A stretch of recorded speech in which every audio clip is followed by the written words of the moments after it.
안녕하세요. 상가의 정석 김혜윤 주실장입니다.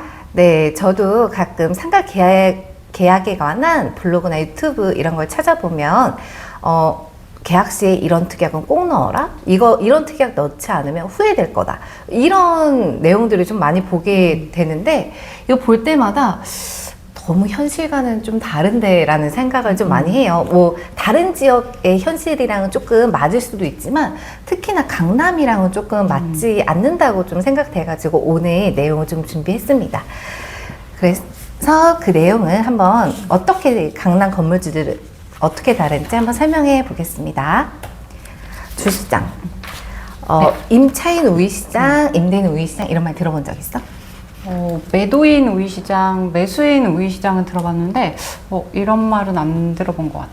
응, 내가 만든 말이어서 아마 들어보지 안 배웠으면 큰일 날 뻔했잖아. 들어보지 못했을 거야. 아니 이거를 좀 설명을 하려고 하다가 그래서 거기도 나도 그 배운 거에서 힌트를 얻어서 임차인 우위시장, 임대인 우위시장이란 말을 한번 만들어 봤거든.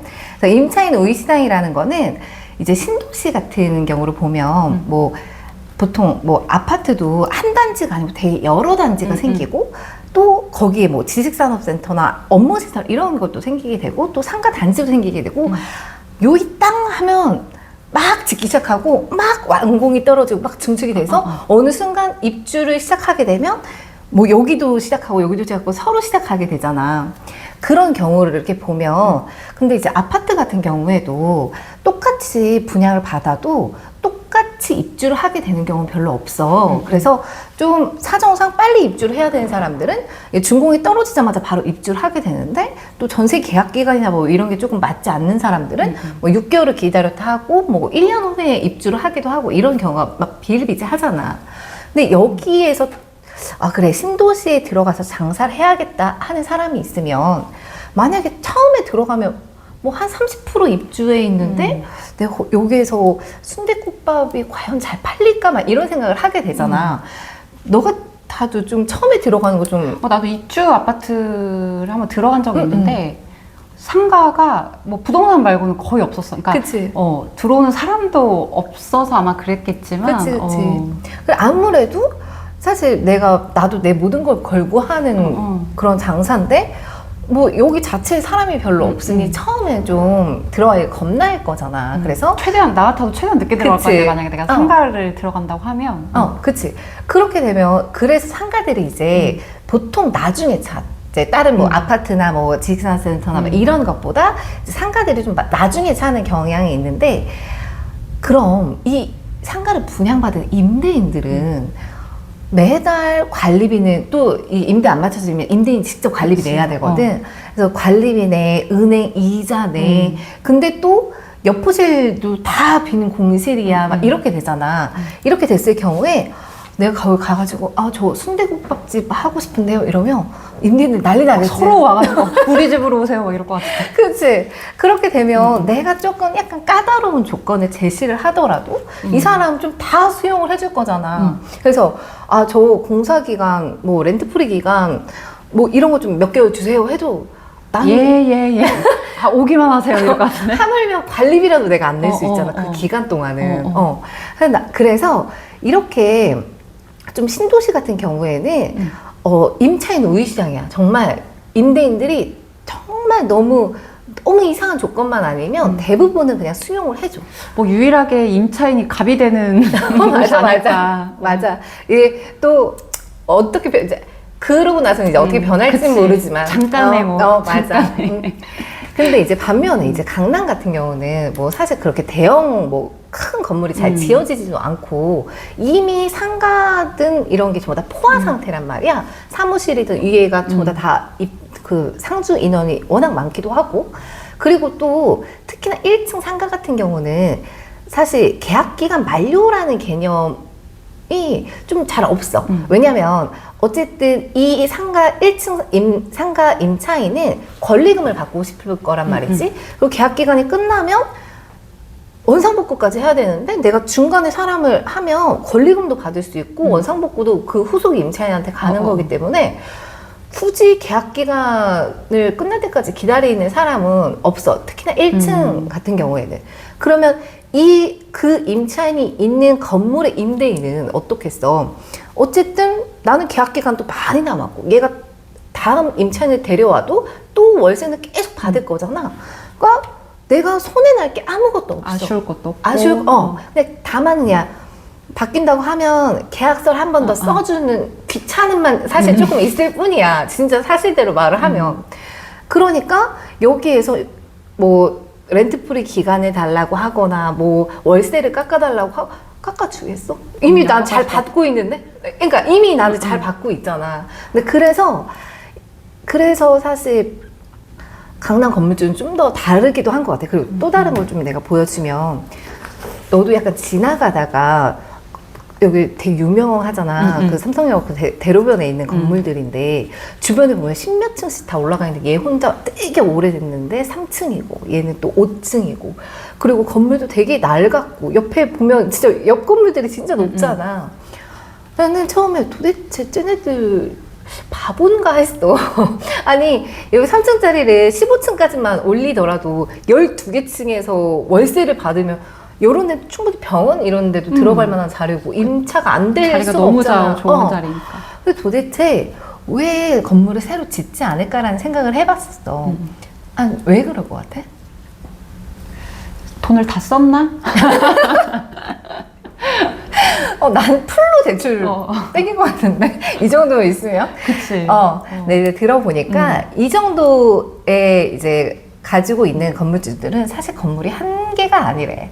되게 여러 채가 있고 이 사람들은 일단 월세 수익은 그렇게 중요치가 않고 다만 이제 상속을 얼마나 잘 해주느냐 이건데 이렇게 오래된 건물을 상속하게 되면 그냥 땅값만 이제 상속을 하게 되는데 여기 건물을 지으면 이제 이 가치가 훨씬 더 높아지게 되니까 오히려 상속세가 많이 이제 나가게 되니까 차라리 오래된 건물을 상속해주고 이 상속받은 자식이 여기서 대출을 받아서 건물을 짓는 게 훨씬 더 유리하다고. 어떻게 보면 맞아. 현명하다고 봐야 되겠다. 네, 그래가지고 이렇게 강남의 오래된 건물들은 그냥 약간 부자들의 절세 팁 이 정도로만 생각하면 될 것 같아. 그래가지고 이렇게 되게 오래 공실로 있는 매물들 보면 사람들이 저기는 내가 월세를 깎아서 들어갈 수 있겠구나라고 이렇게 생각을 하는데 진짜 내가 10년을 공실을 놓더라도 나는 내 맘에 드는 임차인만 받을 거야 하는 사람이 진짜 많아. 그래서 한번 또 다른 걸 보여주면 이게 이제 자체 계약서라는 거야.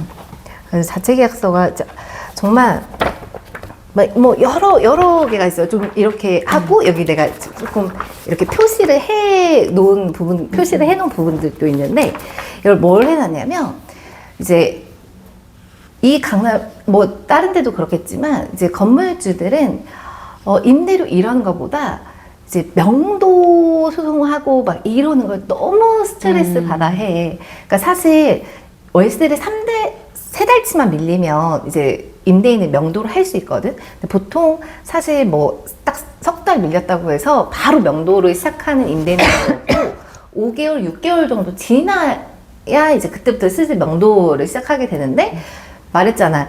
그 월세의 한 10배가 보증금이라고. 그러면 일단 남아있는 월세 자체가 4-5달치밖에 없는 거야. 근데 여기서 명도 소송을 하게 되면 또 한 1년 훌쩍 가. 근데 이렇게 나한테 월세도 못 내는 사람이 나중에 판결까지 나가서 이 사람이 나한테 손해배상하라고 판결이 나도 이 사람이 또 그것까지 할 능력이 없을 거잖아. 그러면 결국에 그 모든 손해가 임대인한테 가겠지. 그래서 나는 사실 강남 임대인들도 약간 이해는 돼. 그렇기 때문에 이 임대인들이 명도 이런 걸 한번 겪다 보면 아예 건물 자체 계약서를 이렇게 만들어. 변호사한테 다 내 건물에 맞게 이걸 해서 이제 변호사한테 다 검토를 받아서 건물 자체 계약서를 이렇게 딱 만드는 거야. 비용을 주고 만들었겠지? 그리고 나만의 건물에 나만의 딱 계약서잖아. 그러니까 이 문구를 좀 수정을 해달라고 해도 안 해주셔.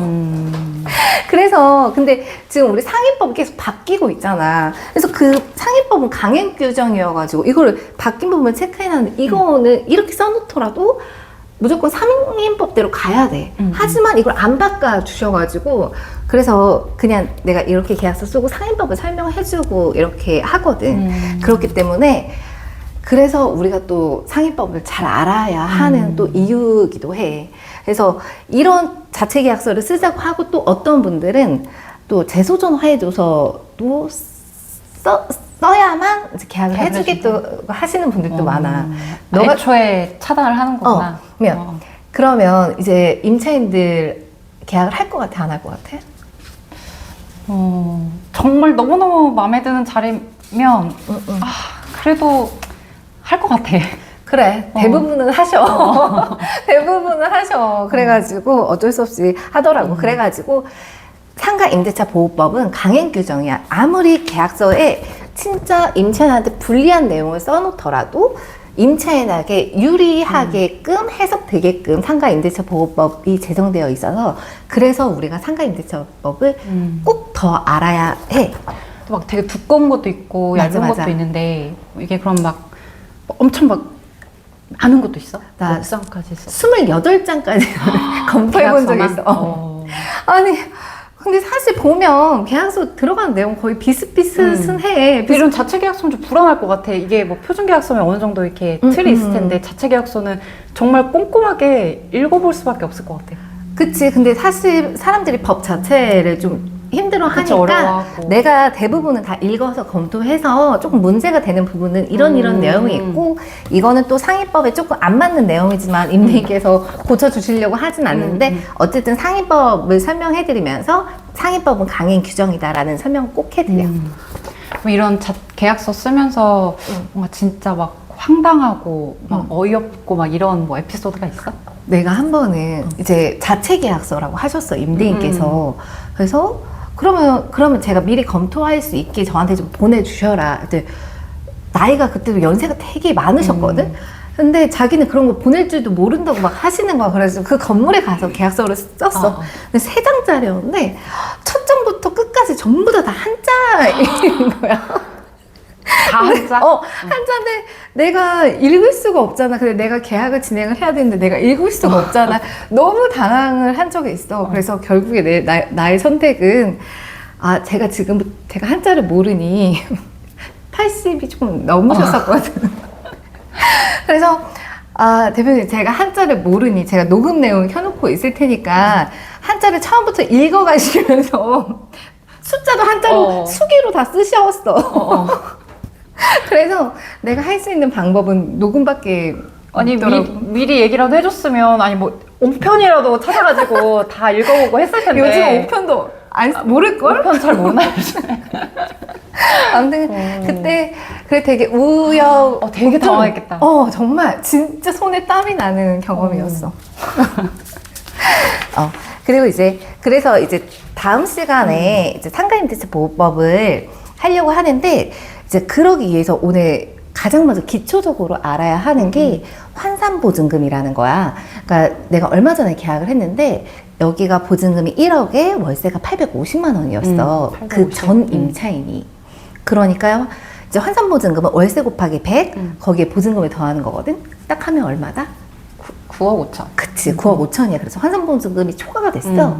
그러니까 보통 사실 임대인들이 암만 이렇게 환산보증금 초과여도 월세를 많이 올리지는 않는데 여기는 이제 15% 올려가지고 많이 올린 거네. 977만 5천 원인데 그래 내가 마지막에 정말 5천 원이라도 깎아달라고 한 적이 있었는데 그것도 조금 안 깎아주셨거든. 그래서 이 환산보증금을 정말 아는 게 정말 중요해. 그래서 환산보증금은 월세 곱하기 100 더하기 보증금이라는 거 꼭 알아뒀으면 좋겠고, 그리고 또 아예 기본인데 사람들이 원상복구 상태를 조금 잘 모르시는 경우가 좀 많아. 그래서 네가 운영을 하고 있는 커피숍에 내가 인수를 하러 들어갔으면 내가 처음 들어간 상태가 그 커피숍의 상태, 그 상태가 원상복구 상태라고 오해하시는 분들이 조금 많으셔가지고 내가 이제 확실히 철거 상태하고 원상복구 상태를 이제 사진을 가져왔는데 이제 철거 상태는 이제 마감을 안 하고 다 이제 뜯어놓은 거야. 그래서 어떤 이제 철거 업체 같은 경우는 아예 전선 같은 것도 정리를 안 해, 전등도 다 뜯어서 이제 전선 같은 것도 정리를 안 해주시고 그냥 바닥도 그냥 다 이거 뜯어가지고 그냥 다 뜯어만 낸 상태를 철거 상태라고 해.